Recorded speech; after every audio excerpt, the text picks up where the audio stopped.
guarantee that the future will be better than the past. In recent years, we've experienced a lot of improvements in our quality of life that result from technological improvements. But I personally fear that this trend will not only stop, but actually start to go in reverse because of our failure to properly maintain our infrastructure. In this speech, I'm going to explain why I believe that. One of the strongest impressions on my thinking came to me during my days as an undergrad, and it has to do with subways. I went to college at Harvard, which is in Cambridge, Massachusetts. Cambridge is also home to the famous Massachusetts Institute of Technology. Because of the presence of these two elite schools, Cambridge is uniquely home to an amazing density of very smart, talented, highly educated people. Cambridge is also quite wealthy. There are offices of Amazon, Google, and Microsoft there. It's an incredible healthcare hub, and there's all kinds of other scientific activity going on in this town. Now, Cambridge has a subway called the Red Line, and it's one of the most important pieces of infrastructure in the city. Hundreds of thousands of people ride the subway every day, going to work, going to school, or going to visit their friends.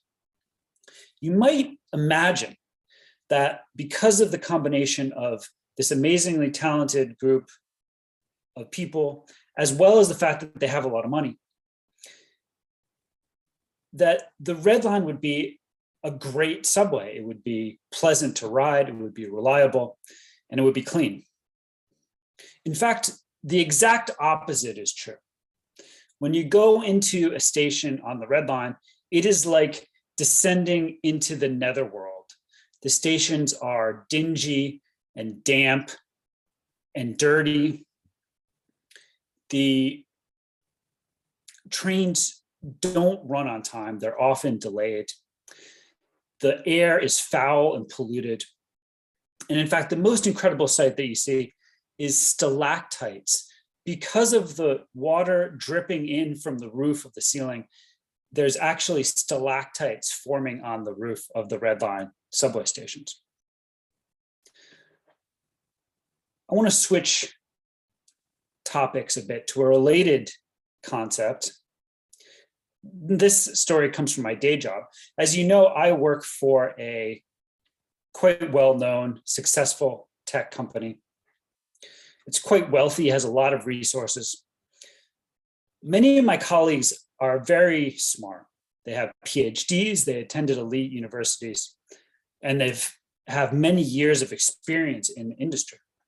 So you might imagine that the technology systems we work with are really advanced, highly reliable, very highly performant. This is absolutely not the case. The systems I work with are error-prone, fragile, slow, and hard to use. We spend tons of time putting out fires, trying to fix problems that should never have existed in the first place. One of the most annoying problems that we experience routinely is that our data flows break because we ran out of space on our data storage cluster. One problem that I personally grapple with routinely is managing library versions. Our products depend on a huge list of hundreds of software libraries. Each library has a version, and if the versions of two libraries are incompatible, the system doesn't work. So I have to spend a lot of my time trying to pick out versions of these different libraries that will work properly together. It is not a highly intellectual activity. It's a very tedious chore. What's the connection between these two stories? In both cases, we have a group of people that is smart, highly educated, and has enormous resources and money. You should expect that given these big advantages, these people would be able to create technology systems that are really high quality. They should be highly performant, they should be reliable. And that is somehow just not the case. That does not happen. What's the core of the problem? I want to suggest that the core problem is about maintenance. You cannot just build a technological device, put it into the world, and expect it to continue functioning forever. You have to maintain it, and our society is very bad at doing maintenance work. We are obsessed with the role of the creator. Everyone wants to be the first person to build a new device, to build a new innovation. Nobody cares about maintaining the infrastructure that was inherited from a previous generation. Our society is chronically overemphasizing the role of the creator, the role of the innovator, and we chronically neglect the role of the maintainer. This suggests the following dystopian vision of the future.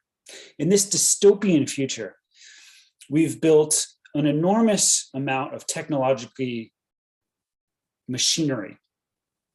On the one hand, it's physical apparatus, roads, railway lines, airports, power plants, the power grid, physical devices like that. At the same time, we also have software infrastructure, operating systems, smartphones, cloud computing devices, in the future, even AI systems. And it's dystopian vision of the future because, not because our lives depend completely on technology, but because our lives depend completely on technology, and the technology is getting worse and worse over time. It's getting harder to use. We're understanding it less and less. It's a black box that people can't look into. It is more and more brittle. It fails very often, and it costs us more and more money to maintain the system, even at the degraded level of performance. This is only one speech. I can't explain how to avoid this technological dystopia, but a simple idea is to get better at maintaining infrastructure and also to simplify the infrastructure so that there's fewer moving parts and is less of a black box that nobody can explain. Thanks so much for listening.